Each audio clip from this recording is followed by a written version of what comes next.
I call it the Million Muslim March. It's a group of migrants from the Middle East, but not just the Middle East, from Somalia, from Afghanistan, from Pakistan, who are making their way to Europe by any means possible, by boat, by land, by rail, for the promise of free stuff. Don't take it from me, take it from Angela Merkel, the Chancellor of Germany, who has thrown open the borders, or at least did for a while. Well, on their way to Germany, and to Calais, where they hope to get across the English Channel, they have to go through other European countries.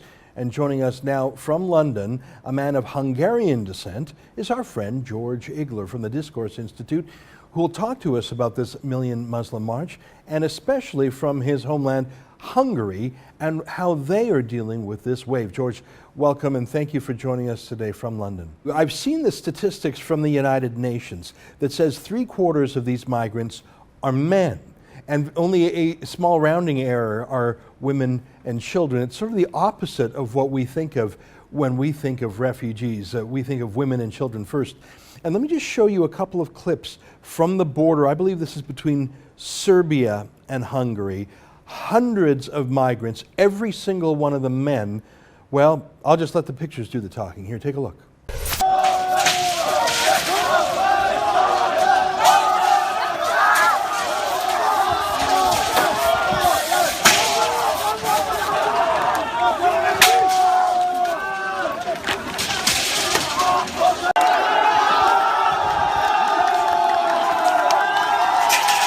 Now, George, I don't know what country would possibly allow a violent mob like that into their country, wearing masks, throwing things at police. It couldn't be more threatening. It really looks like a gang, and yet they demand free passage through Hungary, not even to stay in Hungary, but to move on to the really good welfare in Germany and perhaps the UK. What sane country wouldn't block the borders? If you believe the vast majority of the media in Europe and the picture of this phenomenon, this real biblical exodus into Europe, and it's not really out of the Middle East. I mean, according to Hungary's own figures, over 100 countries are represented here, and only 1/3 are Syrian. If you listen to the media, the only sane, the only moral thing to do would be to throw open the borders. And there's another question in that. But specifically nailed down the first point you raised, again, looking at Hungary's own figures. And the reason why the country has been one upon which so much focus has been falling is the desire by the nation's government to adhere very strictly to European rules that require registration. And according to their own figures, so it's important to say these are only people who either apply to be registered or are taken by the authorities to camps to be registered. 81.3% are male. These figures come from the Hungarian government at the end of August. And 66% are males aged 18 to 34. So there's military-aged males. And I think Mark Stein recently wrote that, this isn't the demography of a refugee grouping. This is the demography of an invading army. Mm-hmm. Well, and if they don't get everything they demand, as you can see on the border right now, they immediately turn to violence. I think that some of them are just swept up in this gold rush mania. They've been promised everything by Angela Merkel. They hear probably directly from Facebook or email or text messages of friends who have already arrived. And so even if they are not malicious in intent, even if we're not talking about Islamists, even if we're not talking about Islamic State embedded, people who are stowaways, even regular folks who are just shopping for the best welfare in Europe, their expectations are so high. It's like that movie Elysium, where you leave this squalid, ruined planet of Earth to go to this heaven-like satellite. I mean, it was a fictitious drama, but how could they possibly meet their expectations of free everything? It's almost like they're getting their 72 virgins in heaven just by going to Europe. You very much put your finger on the pulse there, and this is what politically Europe is struggling with. Within the European Union, Germany is the major power. It pays the bills.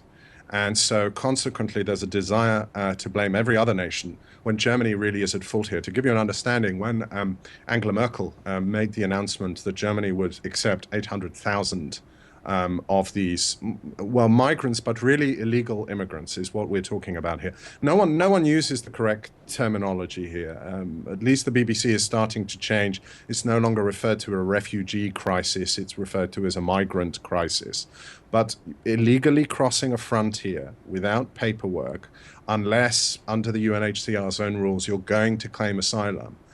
That makes you an illegal immigrant. This is what these individuals are doing, no matter how much pitiable their situation might be. And now, the first thing that happened after Angela Merkel made this announcement was that flights from Baghdad to Turkey, daily flights, were tripled.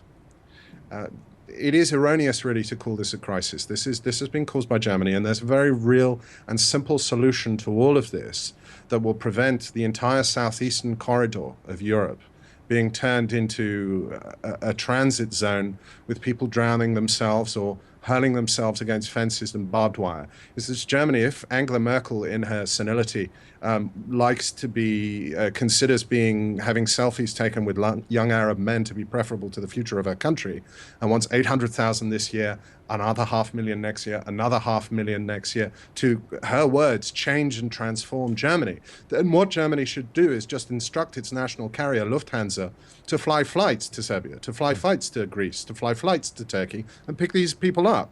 And then we wouldn't have a problem. That's a great point. I mean, why doesn't she deploy the Luftwaffe?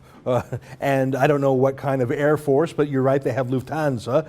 Send the planes into Turkey and take you. At least then you wouldn't just be getting the survival of the fittest, the young men who could make the journey. At least then you might get the odd woman and child. Here in London, the Prime Minister of Lebanon was visiting David Cameron. Now he would know because 1/4 of Lebanon's refugees are now Syrian migrants. He said 1 in every 50 is an ISIS supporter.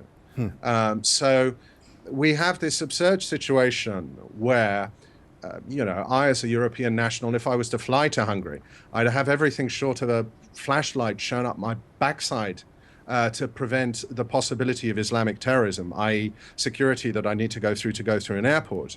But again, we have a media that is dominating a narrative in a sort of emotionalized, almost orchestrated journalism that is saying it's morally unacceptable to not throw open the borders and to let in a swarm of people amongst whom it is ISIS's declared intention to ship people in. I mean, they said in January, we're going to send 500,000 migrants to Europe to create chaos. We've had several European security officials saying that they are shipping terrorists over. But to give you a bit of perspective from a European point of view, if you raise any such issue as this, if you just take it as a matter of policy, that we have a situation here which only has bad solutions and worse solutions, rather than some sort of moral question to which the only answers are fling open the borders or you're evil, you want children to die, then you are shouted down, you are marginalized. So there's something really very I want to ask you one last question. Happening in Europe, and one can only really see a very distressing security situation evolving from that. Yeah, when you say 1 in 50, I'm shocked that the number's so low. Last question for you, George. You mentioned orchestrated journalism. I don't believe in conspiracy theories when it comes to journalism, but I do believe in groupthink. I do believe in people who are generally of the same political mindset. I call it the media party. It's not centrally planned. It's just everyone following their common beliefs, their distaste for the West, their guilt for being white liberals. In Europe, perhaps some strange sort of self-abuse to make up for the Holocaust 75 years ago. I think that's definitely on Angela Merkel's mind. Let me show a clip of the Hungarian Prime Minister referring to this in a recent address he gave to all of Hungary's diplomats. Let me play a clip from that, and I'll come back to you for your closing thoughts. Here, take a look. Azt kell mondanom, hogy a legtöbb európai ország, most nevet nem említek, egyet sem, kímélendő a külügyminiszter idejét, hogy ne kelljen fogadni nagyköveteket.